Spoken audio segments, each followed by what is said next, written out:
The sky above the plateau glowed that uncanny brass color that meant a storm was lifting itself out of the western desert. Most folk in the town of Thorn Gap hurried to latch shutters and scoop cattle into stone pens. Storms were too easily mistaken for punishment. But I hoisted my pack, pressed two fingers to the weather vane wired to my wrist like a compass that no longer pointed north, and set out for the ravine. The vane gave no measurement anybody else would have recognized. It was a relic from before, its copper internals jury-rigged to quiver when static bloomed in the air. To the purity elders who ruled Thorn Gap, it was contraband, proof that I, Cassian Rowe, was one of the lightning chasers. Electricity had become our new original sin the night the Great Silence fell.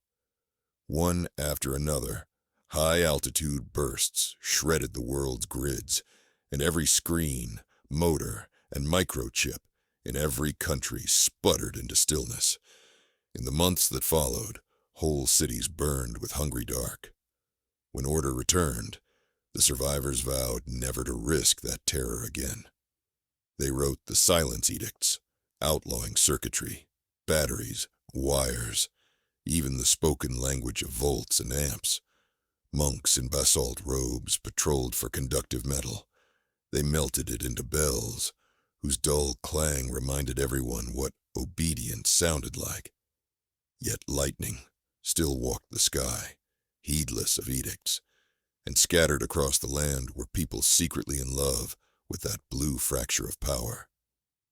We chasers believed electricity had ruined the old world only because we'd forgotten its first purpose. Not comfort nor conquest, but wonder. We wanted to bring art back, moving images, unreachable colors, music with more voices than one throat could carry. And for that, we needed current, squeezed out of storms, and bottled in silence. I picked my way down the ravine, while thunder muttered far off. Concern, not fear, churned inside me. Mayella should have met me at the White Boulder an hour past dawn. She was older than any of us, a survivor of the actual fall of the grids, and the only person who knew how to purify Stormblood, her name for the charge we funneled into quartz cells. If she'd been caught, the guard would already be tearing the canyon apart. Halfway down, I spotted her. A bent silhouette beside the entrance seam of Two Mouth Cave, clutching her staff, silver hair lashed in a knot. "You're late," she rasped when I reached her. "Storm's sprinting, and we've trouble." She turned her torchstone, a pebble filled with last year's lightning, onto the rock behind her. Soot marks streaked the sandstone, boot prints, scuff trails, a half-burned sigil of the Purity Guard. My stomach knotted. "They followed you?" "Maybe only scouting. Maybe worse. Either way, the storm won't wait." Her expression softened a fraction. "Still willing? If we stopped harvesting tonight, our hidden gallery would remain dark until next monsoon. The gallery contained more than stolen melodies now. It cradled a mural brought back to life, pixel by pixel, and the impossible promise of film." "I'm willing," I said. Mayella led me into the first mouth of the cave, where the rock ceiling slanted so low we crawled. Farther in, the tunnel forked. One path for runoff water, one for us. We followed the dry branch until the murmur of other voices pressed around us. A dozen chasers waited under the cathedral arch of the inner cavern. Tamsin, who rebuilt old violin pickups into lightning antennas. The twins, Jory and Kyle, whose cloth-insulated gloves let them touch live wire. And quiet Nikos, keeper of the archive reels. Each wore the same homespun clothes Thorngap's market sold, but beneath the cuffs metal glimmered. Coils, bronze rings, fragments of extinct machines. Each, too, wore anticipation like a second heartbeat. We'd converted the cavern into a field laboratory. Copper rods drilled through cracks reached skyward to the surface plateau. Hemp ropes ran from the rods to quartz flasks racked along the walls. Tarps, soaked in brine, lay ready to ground excess surge. Improvised, imperfect, but enough to drink lightning. "We start in 10, Maella told the group, voice echoing off stone. "Cass, you anchor Station 3. Kale, Station 2. The storm will part around midnight. Take everything you can without singing the rocks." All of us understood that warning. 3 seasons ago, a stray arc melted a stalactite. Half the cavern collapsed and buried 2 chasers, including my brother Eli. We didn't speak of it aloud, but memory crackled every time we wired the rods. I settled at Station 3, fingers numb though the air was warm. Outside, thunder thickened. On the cavern ceiling, we'd painted a crude map of constellations in glow ash. The shapes pulsed brighter, as static charged the mineral dust embedded in stone. It was how we timed the strike. Nikos extinguished the torch stones. Darkness stole our breath. Then Maella began the storm chant. Not words, only percussive clicks of tongue and throat, the old rhythm of kite flyers from long-destroyed Benjamin Franklin House, a place she swore was real. We answered with claps that rose and fell like bat wings. The cadence wasn't magic. It was readiness, synchronizing hands and hearts. Above, air slammed. I counted the interval, 1, 2, 3, and brilliance flooded the rods. Indigo light cascaded down copper spines, hissed along rope gutters, and poured into the quartz flasks with a sound like hail. A second bolt followed, then a third, until the cavern strobed so fierce I saw after images of my comrades etched on my eyelids. Silhouettes, armatures of bone, dream ghosts. My job was to bleed surplus charge from our flask array into the dead riverbed under Station 3. I pressed a nail into a pre-drilled hole, braced the cable, and whispered apology to Eli as current hammered through. Heat threatened to fuse flesh to metal. The gloves smoked but held. Slowly the charge meter, an antique needle gauge Maella had resurrected, dropped into the safety band. Lightning harvests rarely lasted more than a few minutes. Tonight, the storm was lavish, generous, drunk on its own power. By the time it rolled east, we'd filled 32 flasks. When the last echo faded, we exhaled as though surfacing from deep water. Someone laughed, nervy. Exhilarated, it was Tamsin. We all laughed then, because the alternative was staying quiet long enough to hear the past mourning again. Lanterns reignited.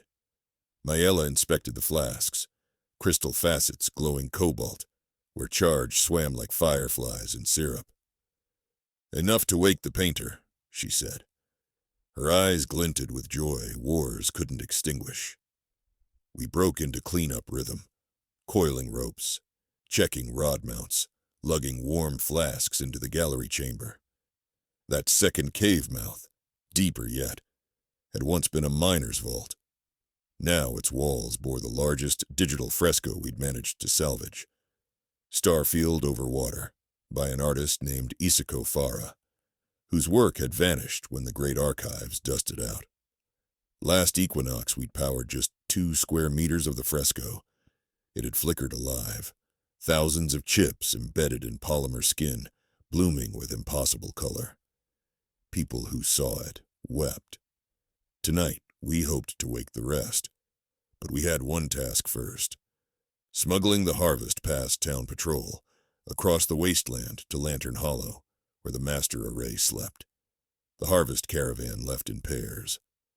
I drew last shift to guard the cave.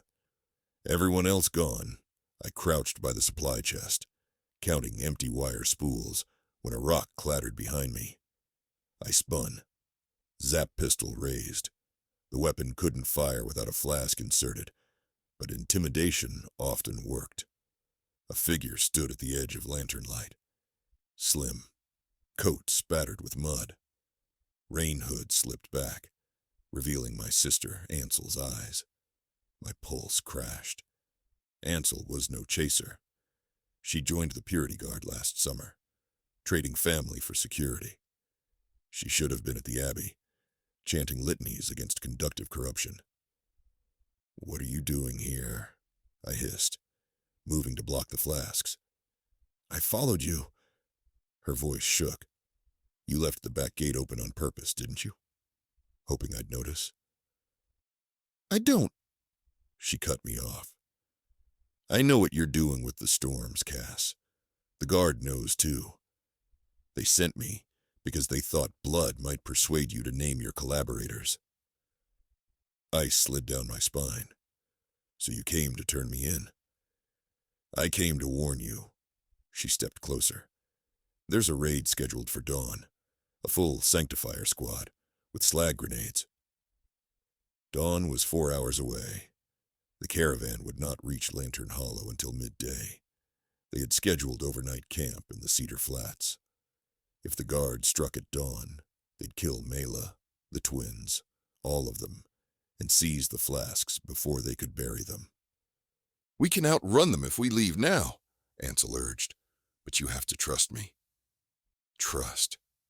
The word tasted brittle, yet something in her eyes, fear mixed with awe, made me believe she'd seen Starfield over water once in her dreams, as I had, and yearned for its return.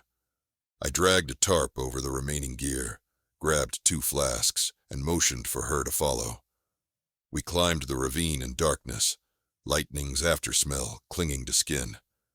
Clouds shredded, revealing shy moonlight. At the rim, we paused. Thorn Gap's flickering oil lamps dotted the valley, and beyond, the Cedar Flats unrolled black and silver. "We'll cut straight through the flats," I said. "No roads." Ansel nodded, her guard coat marking her like fresh blood on snow. She shrugged it off, revealing plain cloth beneath. We trotted, then ran, lungs stitching pain under ribs. I gave Ansel a flask to balance weight. Her hands trembled, but she didn't complain. Once she tripped on loose scree, and sparks spat from the flask's mouthpiece.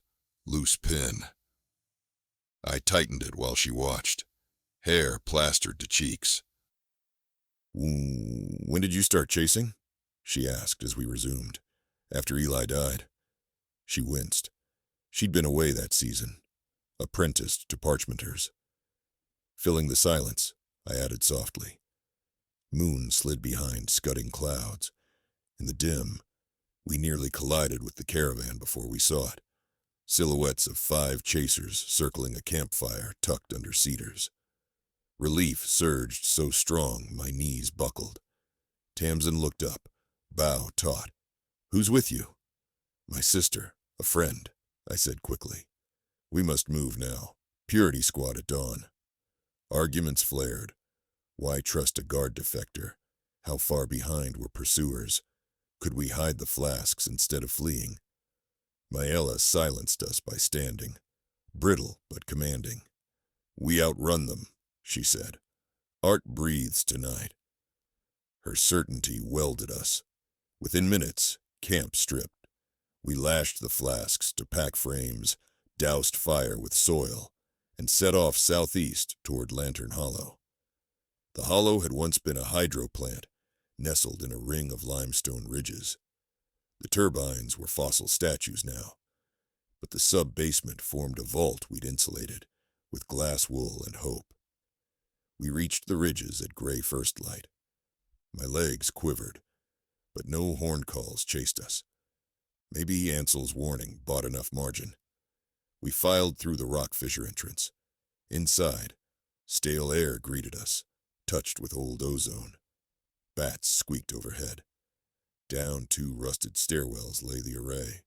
Banks of copper rails and salvaged bus bars, the skeleton of an ancient server harnessed to distribute current into artist modules, projectors, holoplates, sound orbs. Here was our cathedral. We stacked flasks in the cradle ports, cables snaked. Maella delivered the invocation, a circuit tester's prayer. Let not the path be broken, nor fire take flesh. Then switches closed. Cobalt radiance spilled through conduits, across bus bars, into the mural paneling arranged on the far wall. One by one, screens long dead came alive, pixel snow resolving into saturated color. Stars exploded across virtual water so clear I smelled salt. Constellations rippled, reflected off imagined waves. The fresco stretched wider than 2 barn doors, now wholly resurrected. Gasps filled the chamber, mingling with hum. Sweet, forbidden hum. But Starfield over water was only the opening act. In a corner, Nikos powered the reel deck, and a rectangle of white cloth fluttered as projector lamp ignited. Moving pictures. No one among us except Maella had ever seen cinema. Silence swept over 30 people who'd risked everything for this moment. The first frame appeared, a dancer on a hill under lightning, arms raised. Music seeped through dusty speakers, violin and synth, an extinct pairing. The dancer leapt, paused mid-air, hair floating like comet tails. A hush, the kind that turns bones to glass, settled. Tears blurred my vision. Ansel stood beside me, lip trembling. She reached for my hand. When our fingers met, I felt tiny shocks, not from the flask's residue, but from proximity to possibility. The film played 7 minutes before the transformer overheated. Picture flickered, then died. No one spoke for a breath. 2. Then Maella laughed, cracked, delighted. 7 minutes. She wiped eyes. And we've flasks enough for hours more once we cool the core. Hope roared up inside us, hot as sunrise. For the first time since the silence edicts, I believed the world could be persuaded to remember itself. But dawn was still outside, and danger not yet spent. Tamsin posted lookouts. Kyle cooled the transformer with spring water. I pulled Ansel aside. You can stay, I said. If the guard discovers you helped us, you'll be hunted. I was always hunted, she whispered. Chasing a past I never saw. Now I've seen it. She squeezed my arm. I'll testify to anyone who'll listen that we don't build weapons here. We build wonder. Wonder scares them more than weapons, I said. Half joke, half truth. She smiled like she accepted the cost. We worked through the morning, feeding charge in measured sips, mapping failures so we could repair them next harvest. Every hour the fresco brightened. The projector lasted a shade longer. The music gained a note of clarity. Word would travel. Traders, pilgrims, maybe even monks, bold enough to doubt. When enough eyes witnessed what chasers kept alive, the edicts might crack. I thought about the nights I'd sat in Thorngap's dust, carving shapes with dead wire, and how Eli had dreamed of becoming a light sculptor. He never saw this resurrection, but he had launched me toward it. Lightning took him. Lightning was giving him back, channeling his promise through our hands. Near noon, an outrider galloped to the ridge, one of our lookouts. He signaled, dust plume west, likely guard. We had minutes, not hours. In the vault, tools clattered as panic rose. Maella called us to the mural. They can smash devices, she said, voice steel, but not memory. Everyone, memorize this image. Carry it on your eyelids. Pass it forward in story, song, paint scratched in clay. Electricity is only one vessel of art. Art itself survives. Silence bowed heads. We formed a ring around the equipment. Some hefted makeshift spears. Others clutched portable cells, ready to flee. I took position beside Ansel, heart hammering. Boots echoed above, growing louder. Then came the guard's chant. Null the spark, save the soul. I lifted my zap pistol, flask slotted. Around us the mural shimmered in cyclical standby, unaware of approaching oblivion. The outer doors crashed. Dust rained. A shaft of daylight speared the vault as sanctifiers stormed in, faceplates glinting. For one breath, nobody moved. Then Maella stepped forward, hands empty. "Before you destroy," she said, "look." She pressed a single button. Power surged from the last unused flask straight into the projector. Light burst onto cloth. The dancer returned, caught mid-leap, arms open as though to welcome even the blades at her throat. Music throbbed. The guard froze, dazzled by motion they'd never seen. Their leader's jaw slackened. Behind helmet lenses, eyes widened, reflecting starfields. And for that heartbeat, a slender, fragile eternity, art held violence at bay. I don't know what future will grow from that moment. Maybe the guard fired anyway. Maybe they lowered their weapons. History is a storm, unpredictable as the ones we ride. But I remember the stillness, charged as a cloud before lightning, delicate as paint on pixels, wide enough to plant a seed. I hold that seed. I will share it, because I am a lightning chaser, and wonder is our forbidden creed.